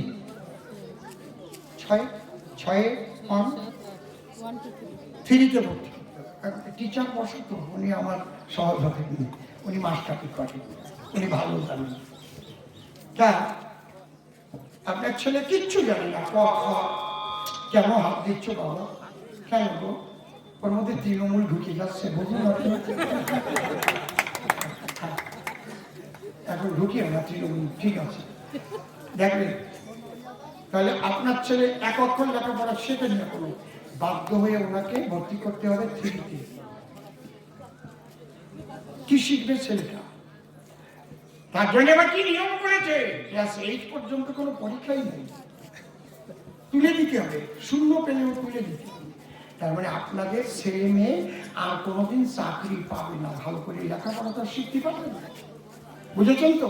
চাকরি পাবে, কোটি কোটি টাকা ঘুষ দিতে হবে, আর সেই ঘুষের টাকা দিয়ে ওরা ফুর্তি করে করবে, আই লাভ ইউ। ঠিক তো নাকি? ভুল বললাম? একটা মিথ্যা কথা বলছি না বাবা, দোহাই ধর্মের আমি চোখ ছুঁয়ে বলছি। এগুলো মিথ্যা কথা যদি হয় তাহলে যেন আমার চোখ অন্ধ হয়ে যায়। তাই কারে ভোট দিচ্ছেন আপনারা? শিক্ষা দপ্তর, শিক্ষামন্ত্রী সব জেলে চলে গেছে। কাকে ভোট দিচ্ছেন? কেন্দ্রীয় সরকার যে রেশনটুকু পাঠিয়েছে সেখান থেকে চুরি করে ধরা পড়েছে। সে কে? আপনাদের গ্রামের মানুষ। এই গ্রামের কলঙ্ক করেছে না? এই ভোট দেওয়া উচিত এই গ্রামের একটা মানুষের, আর তৃণমূলকে ভোট দেওয়া উচিত। তখন ভোট দেবেন, বলবেন আগে বালু বাবু আগে ওখান থেকে ফ্রেশ হয়ে আসুক, তারপর তোমরা ভোট চাইতে এসো। এই হবে না কথা? কি বলেন? তাই তো নাকি যে আমরা ভোট দেবো? আমাদের গ্রামে কলঙ্ক দিয়েছে। হ্যাঁ, বালি চুরি, এগুলো ওগুলো সামান্য জিনিস, আমি ওগুলোকে এমন কিছু গুরুত্ব দিই না। বালি চুরি, কয়লা চুরি, গরু পাশা, মেছো কেষ্ট, মেছু আগে মাছ বিক্রি করে খেত না। কেউ যেন ভাববেন না যারা মাছ বিক্রি করে তাদের আমি অবহেলার সূচক বলছি না। তাকে আমি অবহেলা তখনই করবো সে যদি চোর হয়। বুঝতে পারছেন কি বলছি? তার যে বডিগার্ড, তার বাড়িতে সার্চ করে পাওয়া গেল 100 কোটি। কথা বলো না বাবা। কাদের ভোট দিচ্ছেন দেখেন, এদের অফিসার, শিক্ষা দপ্তর সব জেলে। সেই মেচকেষ্ট নিজের মেয়েকেও এই দুর্নীতির সঙ্গে জড়িয়ে দিলে এখন মেয়ে আর বাবা দুইজনই তিহার জেলে। মেয়ে বাবা যদি দুইজন তিহার জেলে যেতে পারে, ঢেলে দুধ ধরবার জন্য কিন্তু সিবিআই জাল পেতে দিয়েছে। এবারে মনে রাখবেন, কোনো একদিন পিসি ভাইপো তিহার জেলে যেতে পারে। আমি সবচাইতে যেটা দুঃখ পেয়েছি, সবচাইতে এই টাকা চুরি ফাঁকা চুরি এগুলো যা করেছিল সবচাইতে আমার অন্তরে আঘাত লেগেছে এই যে সন্দেশকারীর মায়েরা যখন ঝাঁটা লাঠি নিয়ে পথে নামলো, ঠিক তার পরের দিন মুখ্যমন্ত্রীর কি যাওয়া উচিত ছিল না? মা, আমি তো তোমাদের মুখ্যমন্ত্রী, আমিও একটা নারী, তোমরাও নারী, আমি যদি তোমাদের মনের ব্যথা ঘুচাতে না পারি, আমি আমার মুখ্যমন্ত্রী পদ ছেড়ে দেবো। বলো তোমাদের কি হয়েছে? বলতে পারতো না? কথা বলেন। বললে আবার ধর্ষণ করতো কারা? বিজেপিকে খুন করবার জন্য পাঠাতো কারে? বুঝতে পারছেন ব্যাপারটা কি? গ্রেপ্তার করলো না, প্লাস ওদের পক্ষেও কথা বললো না। কি বললো? ওই মেয়েগুলো অভিনয় করবার জন্য এই বিজেপি চক্রান্ত করে নিষিদ্ধ পল্লীর থেকে ওদের নিয়ে এসেছে ভাড়া করে। নিষিদ্ধ পল্লী বোঝেন তো, যাকে বলে বেশ্যাখানা, যার জন্য এই মায়েরা আধার কার্ড, ভোটের কার্ড, রেশন কার্ড নিয়ে পথে এসে কাঁদতে লাগলো। আপনারা দেখুন, আমরা সন্দেশখালীর বাসিন্দা, আমাদের এই করেছে। আপনারা দেখুন, ৫৪টা দিন ওই মুখ্যমন্ত্রী শাহজাহানকে নিজের আঁচলের তলায় রেখে দিলেন। আপনি মুখ্যমন্ত্রী নারী, ছি ছি, থুথু দেই আপনাকে আমি। আপনি এখনো সন্দেশখালী যেতে পারেননি। আমার মোদিজি তাদের সম্মান দিয়েছে। ওর নেতৃত্ব দিয়েছিল যে মেয়েটা রেখা পাত্র, তাকে এমপির টিকিট দিয়ে দিয়েছে আমার মোদিজি দিল্লির দরবারে। হিন্দু নারী সুন্দরী মেয়েদের রাতের অন্ধকারে বেছে বেছে নিয়ে পার্টি অফিসে ধর্ষণ করেছে। তাদের ভোট দেবেন? দেবেন, আমি কিচ্ছু বলবো না। দেবেন, আমি হেঁটে বাড়ি চলে যাবো, ঘরে গিয়ে দুপুরে চোখের জল ফেলবো, মানুষ বুঝলো না। বসে ভালো, বসে ভালো। যারা এতদিন তৃণমূলকে ভোট দিয়েছেন, আমার কথা শোনার পরে বাড়ি গিয়ে খাটের পরে শুয়ে স্বামী স্ত্রী দুজনে একটু কথা বলেন। তবে এখন বলবেন না তৃণমূলকে ভোট দেবো না, ওদের মিটিং মিছিলে যাবেন বলুন, না গেলে আবার ওরা তখন অনেক রকম অত্যাচার করবে। বুঝেছেন কি বলছি? আপনি টোটো চালাচ্ছেন, আপনার টোটোটা বন্ধ করে দেবেন, ঠিক বলছি তো নাকি? আপনার দোকানের ঝাড়টা বন্ধ করে দিতে চাইবে। তবে আমি একটা কথা বলবো বলে যাই, ওরা তো মেরে মেরে আমাদের বাড়ি ছাড়া করেছে, করেনি? কত বিজেপি, কতজনের ঘর পুড়িয়ে দিয়েছে, কতজন মার্ডার করেছে তো নাকি?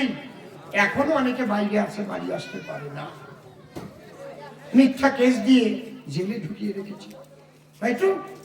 মার খেয়েছি, মাথা ভেঙেছে, তাই কমাই দিয়ে কেন দাও? মার খেয়েছি, মাথা ভেঙেছে, বাইরে থাকতে হয়েছে। এইবার না মার খাবেন না, আমি করজোরে বলছি। কেন বলছি জানেন? ওদের ভয়ে মাথা ভেঙে হাসপাতালে যাওয়ার চাইতে মারতে আসলে, মাথা ভাঙতে গেলে ওদের মাথাটাও ভেঙে দেন। আপনি জেলখানায় ৩ মাস থাকেন, তাতে ভয় নাই, কিন্তু আর মার খাবেন না। একটু রক্তটাকে গরম করুন। ওরা যদি চোখ দেখায়, আপনিও চোখ দেখান। ওরা যদি নখ দেখায়, আপনিও নখ দেখান। ওরা যদি লাঠি দেখায়, আপনিও লাঠি দেখান। ওরা যদি মারতে চায়, আপনিও যান। আর মার আমরা খাবো না, 1 ইঞ্চি জমিও আমরা ছেড়ে দেব না। ঠিক বলছি তো নাকি? অন্যায়ের বিরুদ্ধে লড়াই করুন। তাহলে আমাদের প্রধানমন্ত্রী কে হবে? নরেন্দ্র মোদী। দিদি কি প্রধানমন্ত্রী হবে? দিদি কি হবে? দিদিমা হবে। দিদি হবে, দিদিমা, প্রধানমন্ত্রী হবে না। দিদি হবে, দিদিমা, প্রধানমন্ত্রী হবে না। তৃণমূলের গোড়া ফুলে ভোট দিও না। দিদি হবে, দিদিমা, প্রধানমন্ত্রী হবে না। তৃণমূলের গোড়া ফুলে ভোট দিও না। দিদি হবে, দিদিমা, প্রধানমন্ত্রী হবে না। তৃণমূলের গোড়া ফুলে ভোট দিও না। যেদিন দিদি প্রধানমন্ত্রী হবে, কি বললাম বুঝতে পেরেছেন তো নাকি? আপনারা কি বিড়াল বলেন? বুলো বিড়াল বলেন তো নাকি, না অন্য বিড়াল বলেন? বুলো বিড়াল বলেন তো। যেদিন দিদি প্রধানমন্ত্রী হবে বুলো বিড়াল বাচ্চা থেকে ভোট চাইতে গেলে ওদের জায়গা দেবেন না। দিদি হবে দিদিমা হাতে তালি। দিদি হবে জোড়া ফুলে ভোট দিও না দিদি হবে দিদিমা প্রধানমন্ত্রী হবে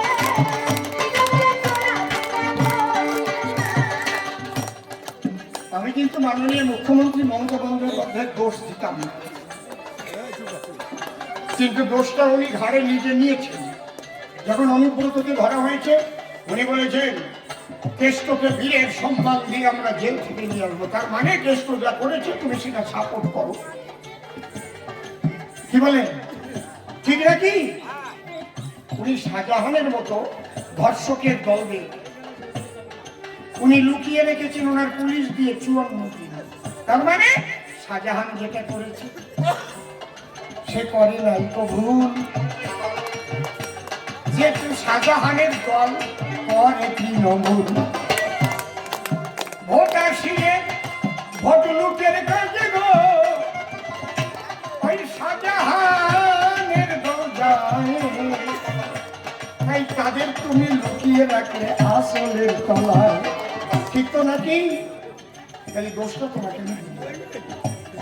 ইন্দিরা গান্ধীকে মার্ডার করেছিল, খুন করেছিল দুইজন, শতবন্ত সিং আর বেয়ান্ত সিং। একজন ওই জায়গায় মার্ডার হয়ে গেছিল, আর একজন বেঁচে ছিল, তার বিচারে ফাঁসি হয়েছিল। আর একজনের ফাঁসি হয়েছিল, সে ওখানে ছিল না, তার নাম কেহর সিং। কেন? সে ছিল এই সব কাজের মাস্টার মাইন্ড।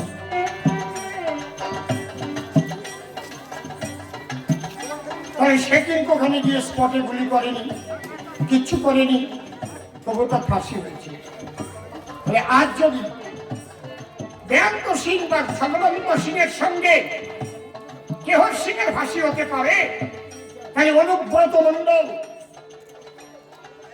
বালুবাবু, শাহজাহান মোল্লার সঙ্গে কেন মুখ্যমন্ত্রী জেলে যাবে না এর জবাব চাই। উনি মাস্টার মাইন্ড, উনি এদের সমর্থন করেন, অন্যায় যে করে আর অন্যায় যে করায় দুইজনের সমদর্শী সংবিধানে কয়। তাই বুঝে শুনে আপনারা বেঁধে সবাই চোখ, সবাই মিলে পদ্ম ফুলে এবার দেবেন ভোট। যদি আমাকে আপনারা পাঠান ভোট দিয়ে, আমি এইটুকু কথা দিতে পারি, মোদিজির দরবার থেকে যতটা উন্নয়ন এনে দিতে পারি আমি এনে দেব দেব দেব, একটা টাকাও আমি খাবো না আপনাদের। এটা মনে রাখবেন। ঠাকুর আমাকে যেটুকু দিয়েছে আমার আর দরকার হয় না। কত লাগে একটা মানুষ? আমি সারাদিন 150 গ্রামের চালের ভাত খেতে পারি না। কত লাগে, কতটুকু জায়গা লাগে শোয়ার জন্য? এত দরকারটা কি? যদি আপনাদের কাছে আমাকে চাকর করতে চান, তাহলে সবাই মিলে পদ্ম ফুলে একবার ভোট দেন। যদি আপনারা আমাকে চাকর করতে চান, আপনাদের চাকর হয়ে কাজ করবো, পাবলিক সার্ভেন্ট হবো। আমি যত বড়ই হই না কেন, আমার বাড়িতে গিয়ে দেখবেন আমি গামছা করেই বসে আছি। আমি আপনাদের মতো চাষি ঘরের ছেলে, মনে আছে ভালো, সুযোগ পেলে আপনাদের উন্নয়ন করে দিব। এইটুকু ভরসা যদি আমার প্রতি হয়, তবে বোতাম টিপে ভোট দেবেন পদ্ম ফুলের গায়ে। আর এক জায়গায় যেতে হবে, বিদায় নিতে চাই। একবার সবাই মিলে হরি হরি বল একবার ভাই। মায়েরা উলুদ ধ্বনি করুন একবার, মা কালীর জয়। মায়ের মন্দিরের সামনে এই সভা হবে। বলো ভারত মাতা কি, বলো ভারত মাতা কি। জয় শ্রীরাম, জয় জয় শ্রীরাম। আমার আমার কথায় কেউ ব্যথা পেলেন না তো? আমি একদম পারফেক্ট কথা বলছি। আরো অনেক ভালো ভালো বক্তা রয়েছেন, আপনারা কথাগুলো শোনেন। এত ভালো বক্তা আপনি, সুন্দর সুন্দর। আপনার পোশাকের মূল্য হচ্ছে, আপনাকে একটা প্রণাম করি আমি। সবাই শুনুন, এরা কি বলে। ও আমার মাথায় একটু পড়াই দেবেন? আচ্ছা আচ্ছা, সর্বনাশ। যদি দেখতে পারে না, যে দেখবে সে যেখানে বসাই আছে বাবা। যাও যাও, ছবি তুলে নাও। বক্তা আমাদের আরেকটা আছে কাকা আমার। এখনো বক্তা রাখে না। আচ্ছা, এখানকার মন্ডল সভাপতিকে কি নাম জানো? আপনি একদিন আমার গাড়িতে উঠেছিলেন না? বুথ সভাপতিকে, আচ্ছা বিজয়ী প্রার্থী, বিজয়ীকে একজন আছে, ওদের জন্য একটা জোরে জোরে করতালি দিন। শক্তি প্রমুখকে আছে সবাই। বাহ, কাজল বাবু, জোরে জোরে করতালি, জোরে জোরে করতালি, হাতে তালি। বাহ, হ্যাঁ, ছবি তুলেছ? বুথ সভাপতি, বাহ, দাঁড়িয়ে যাও, আমার সঙ্গে দাঁড়িয়ে যাও। মহিলা মোর্চা টোর্চা কেউ আছে এখানে? আরে মাইনরিটি মোর্চা কে আছে? কাছে কাছে মুন্নি, তুমি দূরে থাকো কি জন্যি? তুমি তো হবে ঘন্নি ঘন্নি। আরে আমি তো ভাঙা নৌকার কর্তা, এরাই তো ভালো বক্তা। বাহ, ঠিক আছে, ভালো থাকবেন সবাই। একবার হয়ে যাক, জয় শ্রীরাম, জয় শ্রীরাম, জয় শ্রীরাম, জয় শ্রীরাম। ভারত মাতা কি জয়, ভারত মাতা কি জয়। আমাকে যেমন টিভিতে দেখেছেন সেই অসীম সরকার তো নাকি নকলটা? আপনাকে হরিণঘাটা বিধায়ক হিসাবে ছিল, আমার ওপরওয়ালা। নমস্কার। এই যে যে যে বিয়ে চলছে,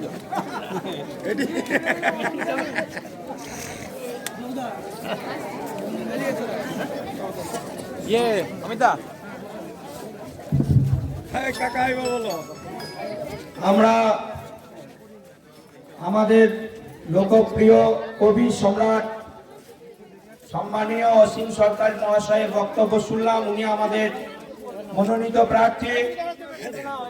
প্রত্যেকের কাছে আগ্রহ করব যে 21 নির্বাচনে যে অত্যাচার এই গ্রামের বুকে হয়েছে, সেই অত্যাচার সহ্য করার পরে আপনারা 2023-এর নির্বাচনে ভারতীয় জনতা পার্টির পদ্ম ফুল চিহ্নে ভোট দিয়ে তৃণমূল নামক কোম্পানিকে